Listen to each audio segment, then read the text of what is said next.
ॐ नमः सिद्धेभ्यः। ॐ नमः सिद्धेभ्यः। ॐ नमः सिद्धेभ्यः। ॐ जय जय जय। नमोस्तु नमोस्तु नमोस्तु। नमो अर्यन्ताणं नमो सिद्धाणं नमो ऐर्याणं नमो वज्रायाणं नमो लोये सवसावणं। मंगलम भगवान वीरो मंगलम गोतमोगणी मंगलम कुंद कुंदारो जैन धर्मोस्तु मंगलम सर्वमंगलम मांगल्यम सर्वकल्याणकारकम प्रदानं सर्वधर्माणां जैनं जयतु शासनं जैनं जयतु शासनम। बोले जिनवाणी मात की जय हो। बोले सती मात की जय हो। सलाका पुरुष ग्रंथ और अपनी कहानी भगवान पार्श्वनाथ के जीवन संबंधित चल रही है। गर्भ कल्याण की स्थिति पर अपन आ गए हैं। बाकी पूर्व भव की कहानी हो गई थी और उनका जन्म गर्भ में आने की तैयारी पूर्ण हो गई है। यहाँ तक अपनी चर्चा हो गई थी कल कि राजभवन के प्रांगण में प्रतिदिन आकाश से करोड़ों रत्नों की वर्षा होने लगी। 15 मास तक रत्नवृष्टि होती रही। हो गई है, अरे हो गई। जब इंद्र की आयु में 6 मास शेष रहे और वाराणसी नगरी में पार्श्वनाथ के तीर्थंकर रूप में अवतरित होने की तैयारी होने लगी। 23वें तीर्थंकर पार्श्वनाथ प्रभु के अवतरण का समय आ चुका था। राजभवन के प्रांगण में प्रतिदिन आकाश से करोड़ों रत्नों की वर्षा होने लगी। 15 मास तक वह रत्नवृष्टि होती रही। यहाँ तक अपनी है, आगे पढ़ते हैं। उस समय वाराणसी में राजा अश्वसेन राज्य करते थे। कौन? वे अति गंभीर थे, सम्यक दृष्टि थे, अवधि ज्ञान के धारी तथा वितराग देव गुरु के परम भक्त थे। उनकी महारानी वामा देवी भी अनेक गुण संपन्न थी। उन दोनों का आत्मा तो मिथ्यात्व मल से रहित था ही, किंतु उनका शरीर भी मलमूत्र रहित था। ज्ञातव्य कि तीर्थंकर को, उनके माता पिता चक्रवर्ती को, बलदेव, वासुदेव, प्रतिवासुदेव को तथा जुगलिया को मलमूत्र नहीं होते। देखो क्या बात आई। तीर्थंकर को उनके माता पिता चक्रवर्ती, बलदेव, वासुदेव, प्रतिवासुदेव और जुगलिया मतलब भोग भूमि के जीव, उनके मलमूत्र नहीं होते। ठीक है, इतने लोगों के मलमूत्र नहीं होते। बलदेव के भी नहीं होता, वासुदेव के नहीं होता। दोनों भाई होते ना, बलदेव वासुदेव तो, और प्रतिवासुदेव और जुगलिया, इनके नहीं होते।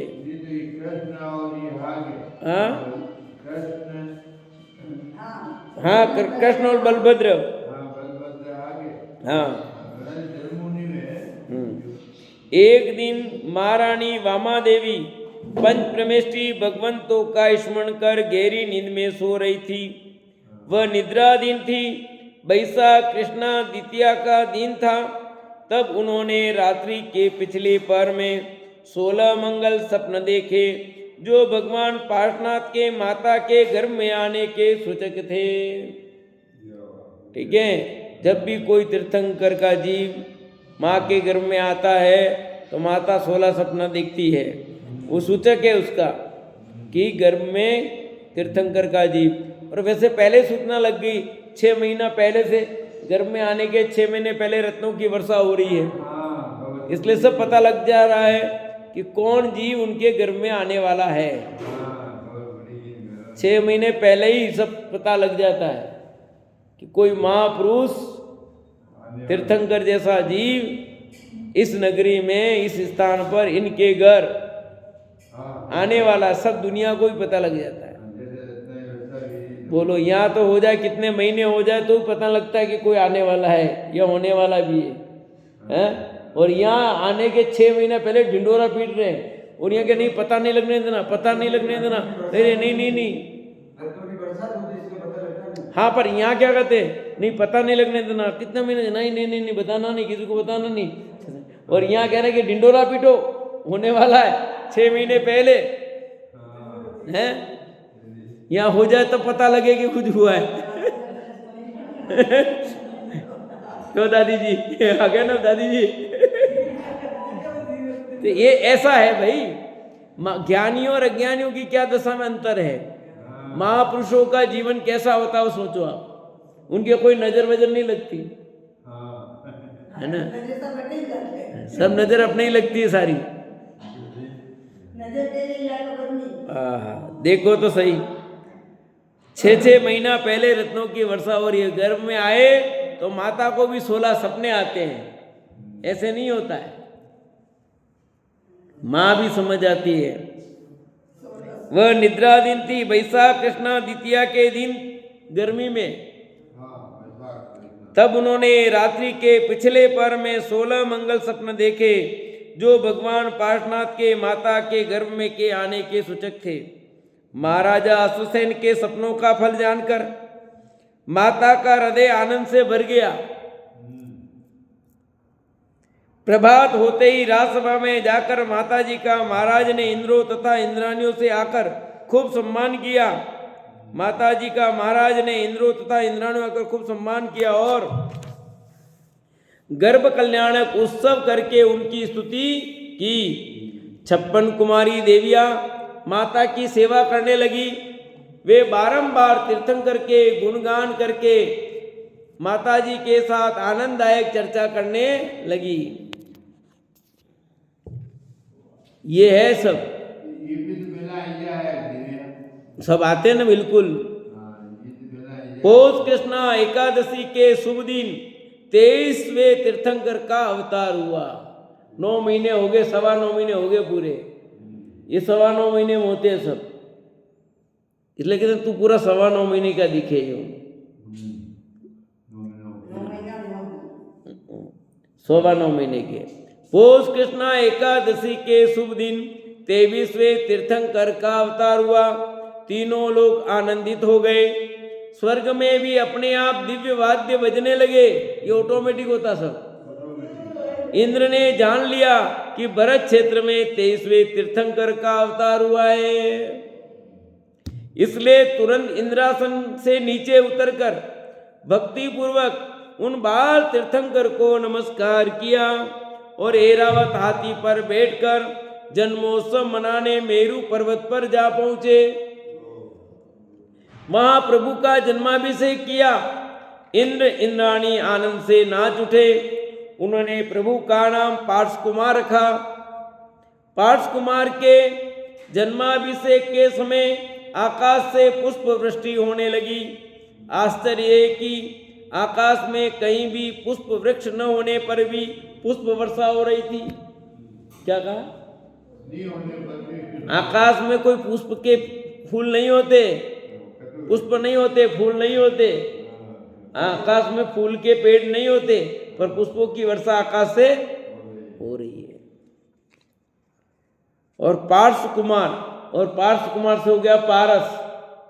पारस प्यारा लगे जी, पार्श्वनाथ, जबकि ये सही नाम है पार्थ कुमार, पार्श्वनाथ। ठीक है, तो उसका पार्श्व का हो गया, पारस हो गया पूरा ही।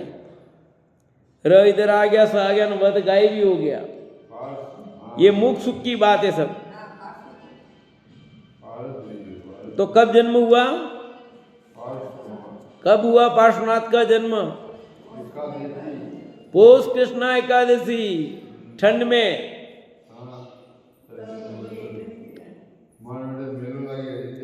मेरू पर्वत पर पार्थ कुमार का जन्माभिषेक करके स्तुति करते हुए इंद्र कहते हैं, हे प्रभु, आप तो पवित्र हो।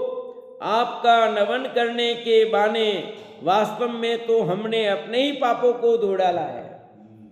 ये तो बहाना है जन्माभिषेक का। तो हमने तो अपने पापों को धोया है। इंद्राणी कहती है, हे प्रभु, आपको रत्नाभूषणों से अलंकृत करते हुए ऐसा अनुभव होता है मानो मैं अपने ही आत्मा को धर्म रत्नों से अलंकृत कर रही हूं। कि ये जो आभूषण आए, कहां से आते हैं आभूषण? स्पेशल पेटी होती है तीर्थंकरों के आभूषण वस्त्र सब वहीं से आते हैं। रत्न मंजूषा उससे आते हैं, अलग फिक्स है। इसके अलावा किसी के और जगह नहीं मिलेंगे उनको।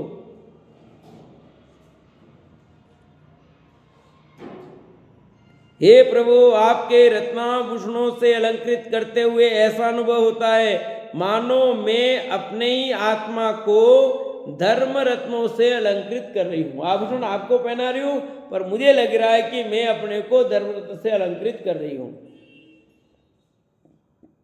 ऐसा कहकर इंद्राणी ने बाल तीर्थंकर को स्वर्ग से लाए हुए वस्त्राभूषण पहनाए और रत्न का तिलक लगाया। किसका?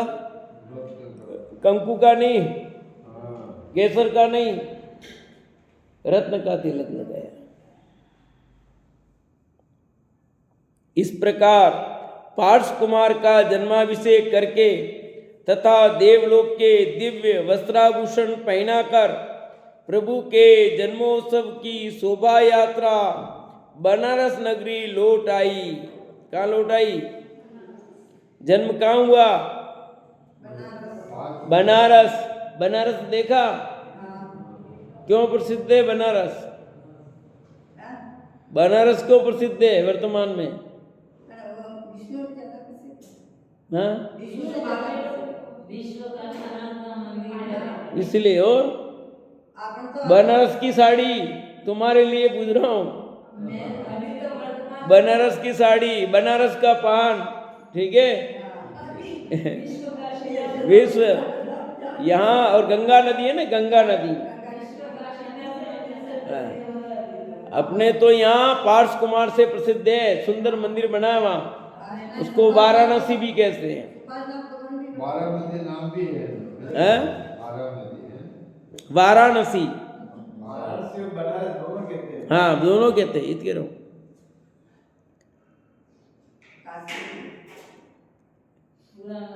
वो सिटी के अंदर बना हुआ है मंदिर। पुत्र शोक पर इंद्र ने कहा, बनारस नगरी लौट आई और वामा देवी माता को उनका पुत्र सौंप कर इंद्राणी ने कहा, हे माता, आप जगत की माता हैं। आपने जगत को यह ज्ञान प्रकाश दीपक प्रदान किया है। आपका यह पुत्र 3 लोक का नाथ है, इसलिए वो भी जगत माता हो गई। इस प्रकार पारस कुमार का जन्मोत्सव मनाकर माता पिता को उत्तमोत्तम वस्तुओं की भेंट देकर वे इंद्राणी देवों सहित अपने स्वर्गलोक में चले गए। क्या दिया? भेंट दी उनको। पारसनाथ भगवान के मंदिर सब जंगल के अंदर ज्यादा है। हाँ, जैसे वेस्ट हिंदू के में शिव जी के वैसे मंदिर है। ये क्या कारण है? सिटी के अंदर सिटी में होंगे तो अंदर होंगे। पार्श्वनाथ से लगा विशेष हो गया लोगों को, नाग नागिन से। बनारस के पास ही चंदेरी है, अपने चंदेरी। हाँ, बनारस के पास थोड़ी चंदेरी, चंदेरी इधर आ गया एमपी में। बनारस के हम दर्शन करके आए थे, यूपी गए। चंदेरी इधर है, बनारस यूपी पर वो दूर है, वहाँ उसके पास में नहीं, बनारस के पास में नहीं। खनिया दाना और इधर है चंदेरी। खनिया दाना के पास में चंदेरी है, ठीक है। हम भी गए ना खनिया दाना, उसके पास में चंदोबा जाके। भगवान को जन्म से ही मति श्रुत अवधि ज्ञान और छायिक सम्यक दर्शन था। उनका स्वभाव अति सौम्य था। किसी के पास विद्या सीखना हो तो किसी के पास विद्या सीखना तो उन्हें था ही नहीं। आत्मविद्या को जानने वाले उन भगवान में अन्य सर्व विद्याएं भी स्वयं आ गई थी। जन्म से मति श्रुत ज्ञान के अवधि ज्ञान के धनी थे, 3 ज्ञान के धनी। सम्यक दर्शन पहले से था, छायिक सम्यक दर्शन। अब आगे लिखा कि उनको किससे सीखने जाने की जरूरत नहीं थी, वो सबके गुरु थे, उनका गुरु कोई नहीं था अभी। क्यों? इतना ज्ञान ऑलरेडी पहले से ही उनके पास, बल्कि उनको देख करके लोग सीख ले, उनके मन की शंका का समाधान हो जाए, इसलिए उनको कोई गुरु नहीं होता, स्वयंभू होते हो, स्वयंभू का। इसलिए उनको ये सब अपने आप विशेषता होती है, कोई कुछ करता नहीं। पूत के लक्षण पालने में दिखते हैं तो वो ये है सब। कैसे दिख जाते हैं पूत के लक्षण पालने में? वो सब पता लग जाता है, क्या क्या उसकी विशेषता है, कौन कैसा है बच्चा, किस तरह से चल रहा है, कितना चंचल है, क्या है, कैसा होगा, सब पता लग जाता है। ये 3 लोक के नाथ बनने वाले हैं, तो उस जीव की महिमा ही अलग होगी।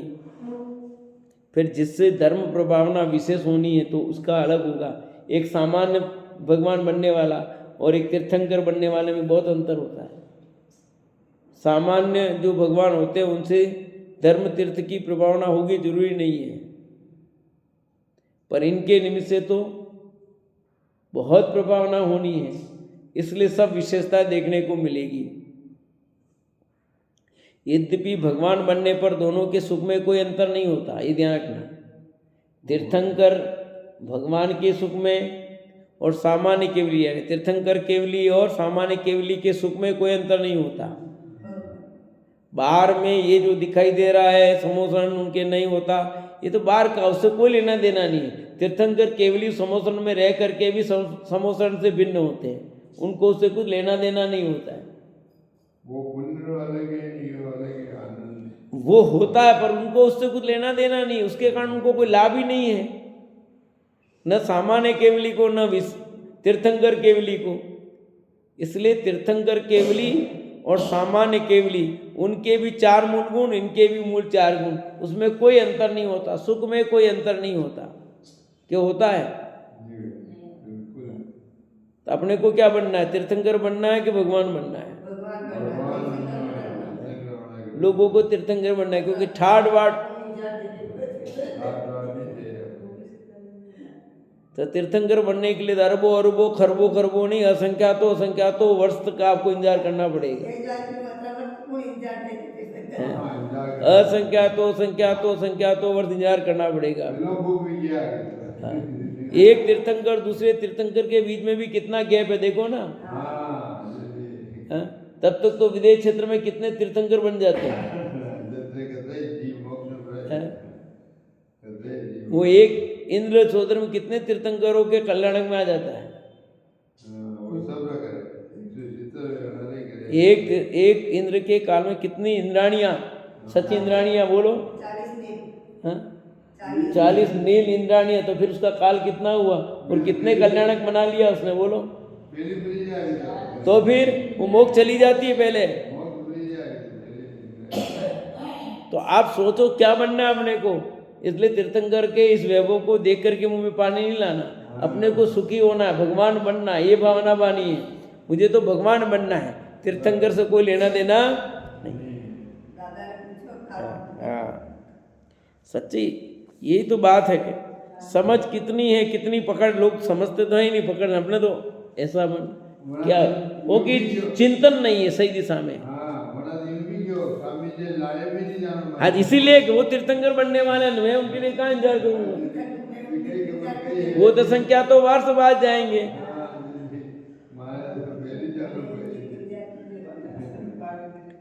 भगवान को जन्म से ही मतिसुत अवधि ज्ञान छायिक सम्यक दर्शन था।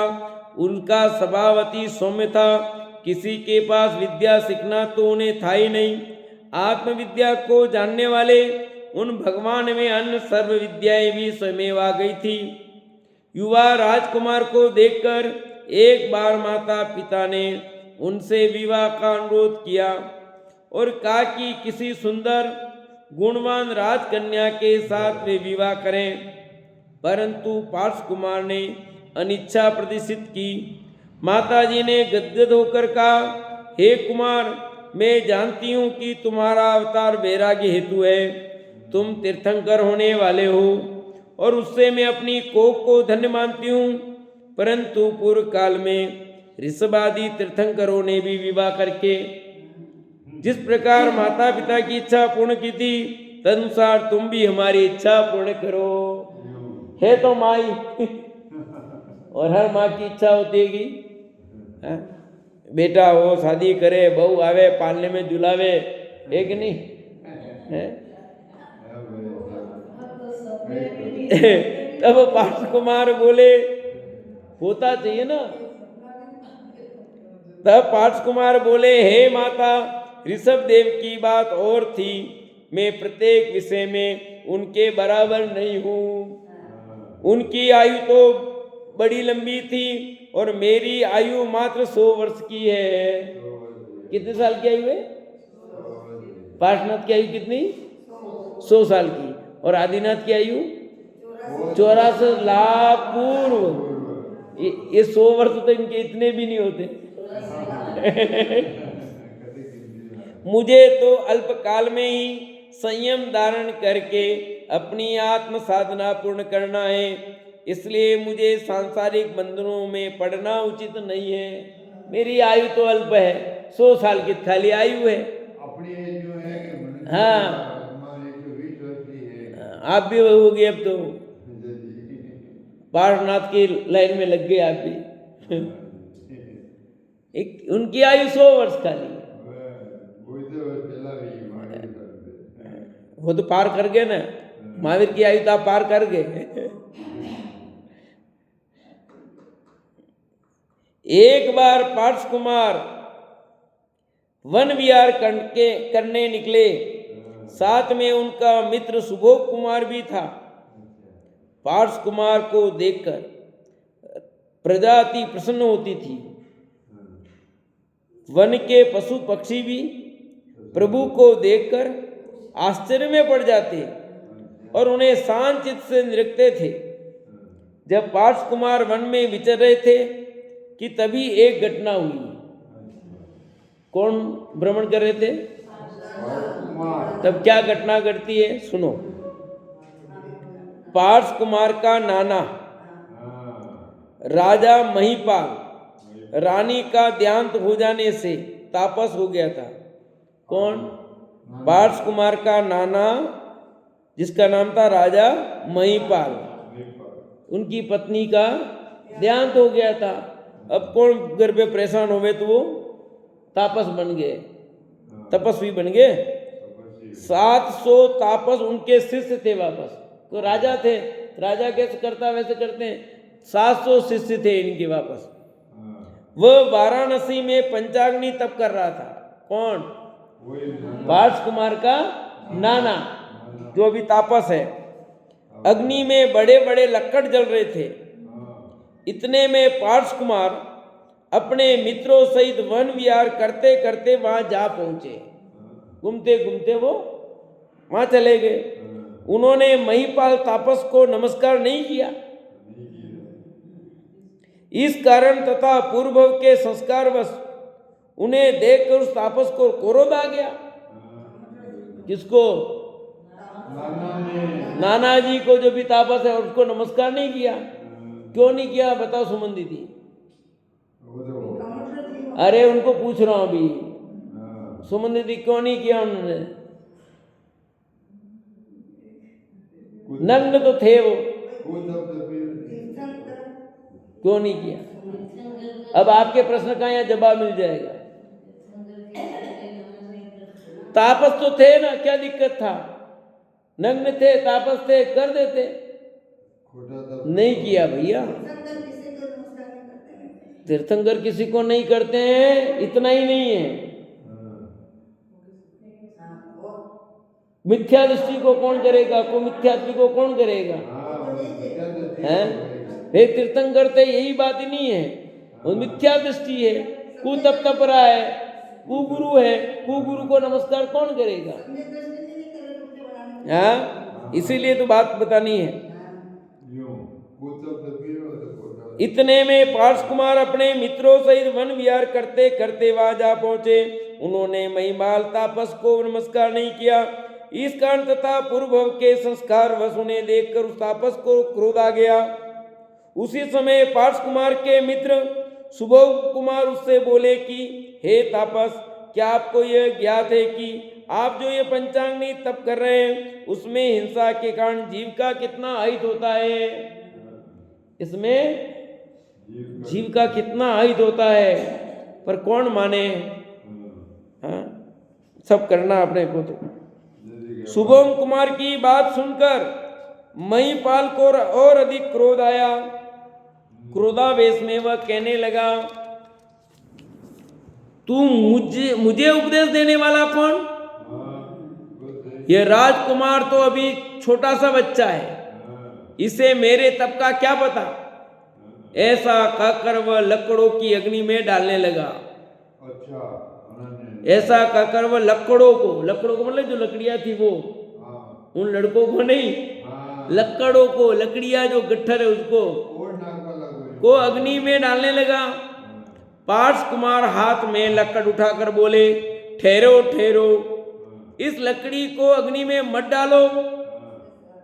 तापस क्रोधित होकर बोला, तू मुझे रोकने वाला कौन? बालक पार्श कुमार ने कहा, आप जो लकड़ी काटकर अग्नि में होमना चाहते हो उसमें नाग नागिन का जोड़ा बैठा है, वे अग्नि में जल जाएंगे। पार्श कुमार की बात सुनकर भी उस तपस्वी को विश्वास नहीं हुआ। बोला, तू कौन ऐसा त्रिकाल ज्ञानी हो गया है जो मुझे इस लकड़ी में सर्प बैठे दिख रहे हैं? वैर तय होम में विघ्न करता है। तब शुभम कुमार ने कहा, हे तापस, आपका विश्वास न हो तो लकड़ी चीर कर देख लीजिए। महिपाल तापस ने क्रोधपूर्वक उस लकड़ी को चीरा तो भीतर दो तड़पते हुए सर्प निकले। उनके शरीर के दो टुकड़े हो गए थे और वेदना से तड़प रहे थे। वे दोनों नाग नागिन पार्श प्रभु की ओर टकटकी लगाकर देख रहे थे, मानो दुख से छुड़ाने की प्रार्थना कर रहे हो। कौन? नाग नागिन का जोड़ा, पति पत्नी। सर्प युगल को देखकर लोग चकित रह गए। महिपाल तापस भी क्षण भर स्तब्ध रह गया कि इसको कैसे पता लग गया, ये छोटा सा छोरा। प्रभु ने सर्प युगल पर दृष्टि डाली जिससे दोनों को अत्यंत शांति का अनुभव हुआ। पार्श कुमार गंभीर स्वर में बोले, जीवों का ज्ञान तो देखो, जहां ऐसी जीव हिंसा हो वहां धर्म कैसे हो सकता है? धर्म के लिए कर रहा था, पंचांगनी तप रहा था, क्या मान करके, और फिर भी क्या समझ रहे? धर्म है। पंचांगनी तप रहे और मान क्या रहे हैं? होगा धर्म। और ऐसा हम भी कर रहे हैं सब। हम भी ऐसी कुछ खोटी क्रियाएं करके कहने धर्म हो जाएगा, धर्म हो जाएगा। हाँ, कैसे धर्म होगा बोलो? शादी ब्याह कराना, अग्नि जलाना किसके लिए करते हो भैया? मकान आंगल करना, अग्निवन करना किसके लिए करते हो? और भगवान का दीपक ही दीपक जला रहे हो, होने वाला है धर्म? रंच मात्र भी धर्म नहीं होगा भैया। नहीं तो भगवान खुश होने वाले तुम्हारी इस लाइटों से। नहीं, वो तो ऐसे जलाते हैं, धर्म से नहीं जलाते, पर भगवान तो खुश नहीं होने वाले हैं ना। धर्म पूर्वक जो जला रहे हैं वो तो मिथ्यात्व है। जो धर्म के बुद्धि पूर्वक दीपक जला रहे हैं वो तो मिथ्यात्व ही है। कि भगवान का दीपक जलाएंगे धर्म होगा तो वो मिथ्यात्व है, और ऐसे ही जला रहे हैं वो मिथ्यात्व नहीं है। दोनों में फर्क है। आप ऐसे ही लाइट जला रहे हो वो मिथ्यात्व नहीं है, आपने ऐसे ही दीपक जला दिया तो मिथ्यात्व नहीं है, पर इससे मेरा धर्म होगा ये मान के जलाते हो तो मिथ्यात्व है। दोनों में फर्क है। ऐसे सह दीपक जलाया आपने तो मिथ्यात्व नहीं है, पर आपने धर्म बुद्धि पूर्वक जलाया तो मिथ्यात्व है। तेल भी गया, घी, अरे घी भी गया, तेल भी गया और धर्म भी नहीं हुआ। अरे लक्ष्मी आवेगा घर खोली मेला मिथ्यात्व है। लक्ष्मी आएगी इस भावना से करते हो तो मिथ्यात्व है। ऐसे सहज रूप से दीपों का त्योहार दीपक जला रहे हो खुशी में, वो सामान्य हुआ। पर आपने जरा सा भी उसमें ऐसा भाव है लक्ष्मी आएगी ऐसा कुछ होगा, निश्चित रूप से मिथ्यात्व का दोष लगेगा आपको। नहीं जलाना चाहिए, नहीं कह रहा, सुनो पूरा सुनो। आधी बात सुनोगे तो ये ऐसा हो जाएगा, नाग नागिन जैसा हो जाएगा। वो तो पाप तो ही है। पाप का से नहीं, पाप तो है पर मिथ्यात्व का पाप नहीं है, वो नहीं है, दोनों फर्क है। आपने लाइट जलाई है, मंदिर के ऊपर लाइट जलाई आपने, वार्षिक उत्सव में लाइट जलाई आपने, 10 लक्षण में लाइट जलाई आपने, तो क्या करेंगे? मिथ्यात्व है। पाप तो है पर मिथ्यात्व नहीं है, समझे नहीं? सुंदरता की दृष्टि से लगाया आपने, ठीक है ना?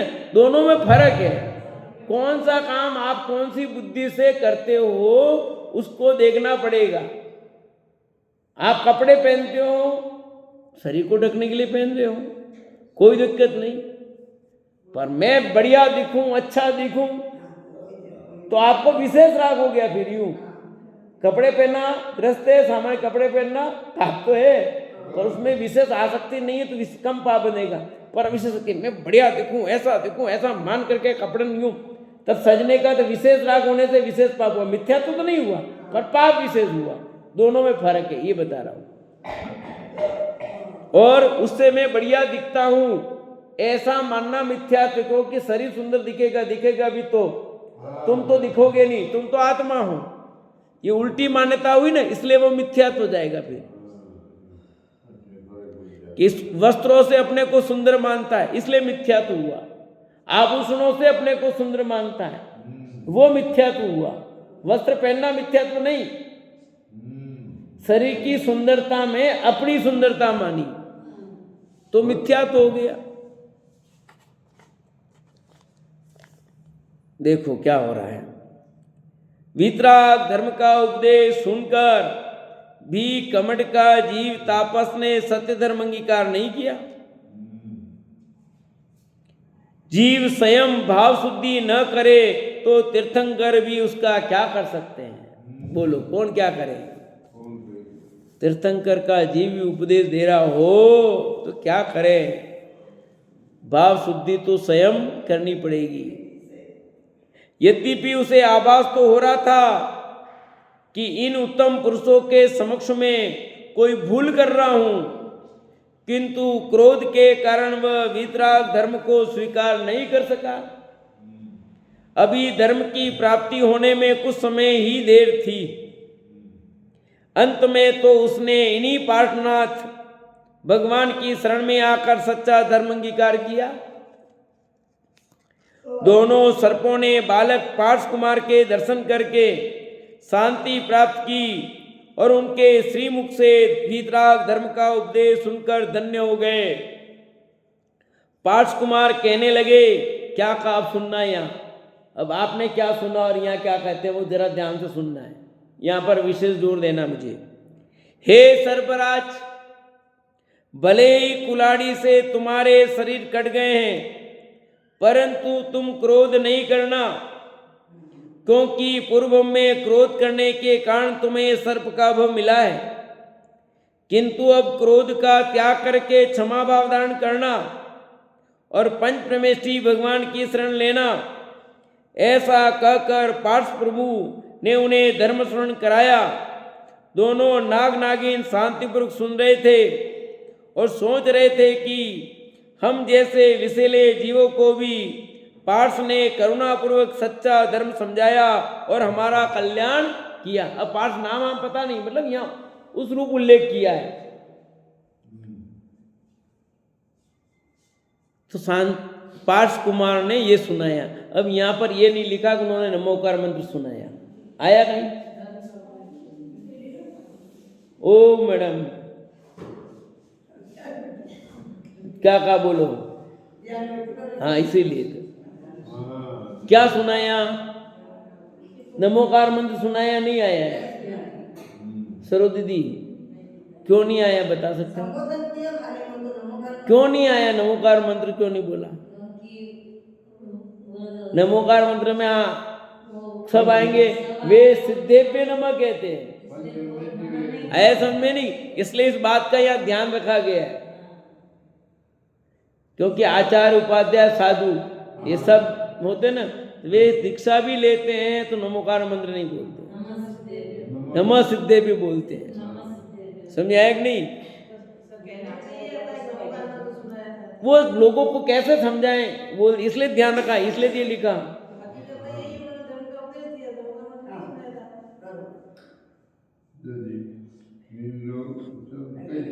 धन्य है पार्श प्रभु जिन्होंने हमें सर्प से देव बनाया। नाग नागिन शांत हो गए और प्रभु के चरणों में शरीर त्याग कर भवनवासी देवों में धर्मेंद्र तथा पद्मावती हुए। अवधि ज्ञान से भगवान का उपकार जानकर वे भक्ति करने लगे कि धन्य है पार्श प्रभु जिन्होंने हमें सर्प से देव बनाया और संसार से मुक्त होने के लिए जैन धर्म का मार्ग बतलाया। क्या बने वो? धर्मेंद्र और पद्मावती, एक स्त्री और एक पुरुष। धर्मेंद्र पुरुष है और पद्मावती क्या है? स्त्री परिया देवी है ना। तो नागिन तो बनी पद्मावती, नाग बना धर्मेंद्र। देखो तो सही, क्षमावंत आत्मा के संसर्ग से नाग जैसे विषधर जीव भी क्रोध छोड़कर क्षमावान बन गए और शरीर के टुकड़े कर देने वाले के प्रति भी क्रोध न करके क्षमा भाव से शरीर त्याग कर दे हुए। पर वह तापस फिर भी मिथ्या मान्यता नहीं त्याग पाया, इस कारण निचली जाति का देव हुआ। समझ में आ रहा कहीं? वे नाग नागिन तो त्रिंज पर्याय में थे, तो भी उस जीवों पर तापस पर क्रोध नहीं किया जिनकी हथौड़ी से वे कटे समझो। और तापस जिसको सही बताया तब भी वो अपने क्रोध को नहीं छोड़ पाया, मनुष्य होकर के भी और साधु होकर के भी। साधु बन गया था तापस, मतलब साधु बन गया था, तो भी उसको सही समझ में नहीं आया और नाग नागिन को समझ में आ गया और वे देवगति में चले गए। बोलो, और आकर के पार्श्वनाथ के चरणों में नतमस्तक हो गए।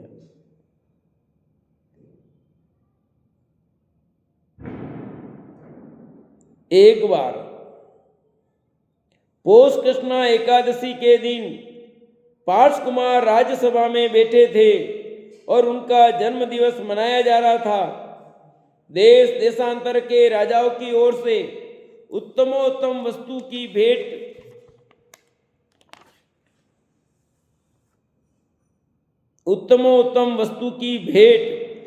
आ रही थी। अयोध्या का राजदूत भी भेंट लेकर आया। पार्श प्रभु के दर्शन से उससे आश्चर्य हुआ।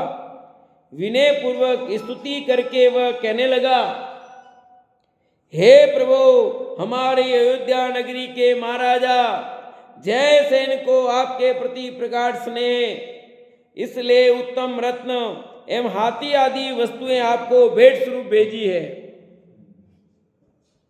पार्श कुमार ने प्रसन्न दृष्टि से राजदूत की ओर देखा और अयोध्या की कुशल क्षेम पूछी। राजदूत ने कहा, महाराज, हमारी अयोध्या नगरी तो तीर्थंकरों की खान है। कौन सी नगरी?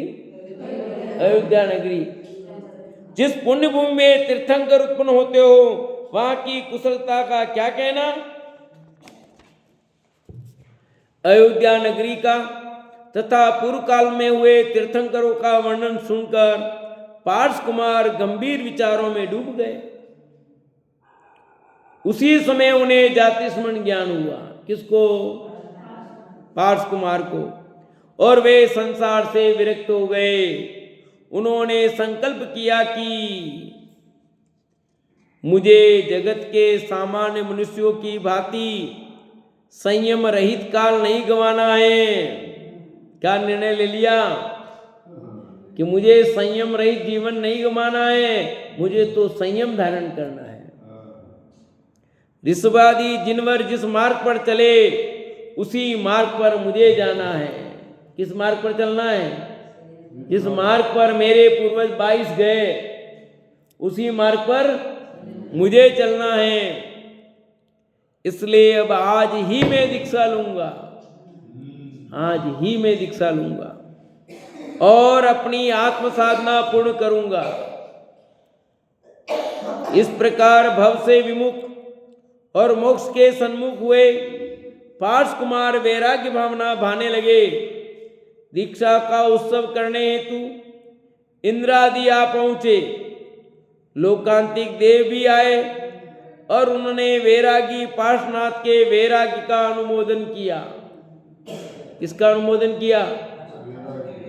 आते हैं जब उनको वैराग होता उस समय लोकांतिक देव आते हैं, अनुमोदना करके जाते हैं। दीक्षा के लिए तत्पर हुए पार्श कुमार ने माता के पास जाकर कहा, हे माता, अब मैं चारित्र साधना द्वारा केवल ज्ञान प्रकट करने जाता हूँ। उसी प्रकार पिताजी की आज्ञा लेकर पार्श कुमार विमला नामक शिबिका में आरूढ़ होकर वन में गए। कौन सी पालकी थी? विमला। पालिका का नाम था, पालकी का नाम क्या था? विमला नाम की पालकी में बैठ करके वो वन में गए। स्वयं दीक्षा लेकर आत्म ध्यान करने लगे। मुनिराज पार्श्वनाथ ने 30 वर्ष की आयु में अपने जन्म के दिन ही दीक्षा ग्रहण की। कितनी साल की आयु में? यानी छोरा, एकदम जवान छोरा। आजकल तो 30 साल के छोरे शादी भी नहीं करते हैं, होती नहीं है, समझो 30 साल। और इन्होंने भी शादी की कि नहीं की? नहीं की। पार्श्वनाथ शादी नहीं की तो थी, नहीं की, नहीं की। ठीक है, इसलिए बाल ब्रह्मचारी में 5 नामों में इनका नाम आता है। 5 बाल इति में इनका भी नाम आता है कि नहीं आता है? बोलो 5 बाल इति के नाम बोलो। अरे इनसे पूछा है।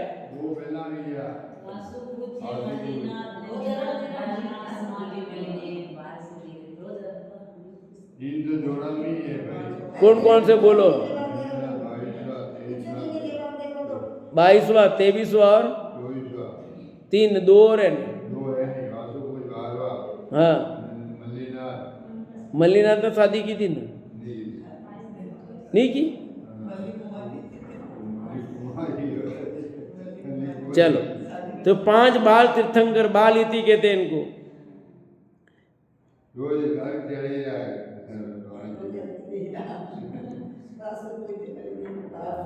दीक्षा के लिए तत्पर हुए पार्श कुमार ने माता के पास जाकर कहा, हे माता, अब मैं चारित्र साधना द्वारा केवल ज्ञान प्रकट करने जाता हूँ। उसी प्रकार पिताजी की आज्ञा लेकर पार्श कुमार विमला नामक शिबिका में आरूढ़ होकर वन में गए।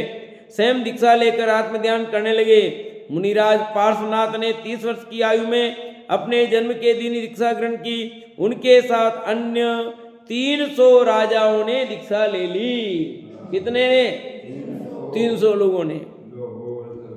और नाना जी के साथ में कितने दीक्षा ली थी बताओ? इनके नाना पार्श कुमार के नाना जी के साथ में कितने राजाओं ने दीक्षा ली थी? 700। भूल गए? 700 शिष्य थे उनके। तापस वही कमट का जीव। दिगंबर मुद्राधारी उन मुनिराज के वस्त्र तो नहीं थे और अंतर में मोह भी नहीं था। निर्विकल्प शुद्ध उपयोग रूप सहज दशा से वे महात्मा शोभायमान थे। प्रभु को ध्यान में तुरंत ही 7वां गुण स्थान प्रकट हुआ और मन प्रज्ञान प्रकट हो गया। वे पार्श्व मुनिराज आत्मा का निज कार्य साधने लगे। सर्वप्रथम मूलम खेड़ नगर के ब्रह्मदत्त राजा ने उन मुनिराज को आहार दान दिया और धन्य हो गए। किसने आहार दान दिया सबसे पहले? मूलम खेड़ नगर के ब्रह्मदत्त राजा ने। उनका नाम ब्रह्मदत्त। ठीक है। शरीर और आत्मा की भिन्नता जानने वाले तथा शत्रु एवं मित्र में संभाव रखने वाले वे पार्श्व मुनिराज अंतर में बारंबार शुद्धोपयोग द्वारा निज रूप को ध्याते थे, अतीन्द्रिय आनंद का अनुभव करते थे। फिर क्या हुआ? अगली घटना आप कल पढ़ेंगे।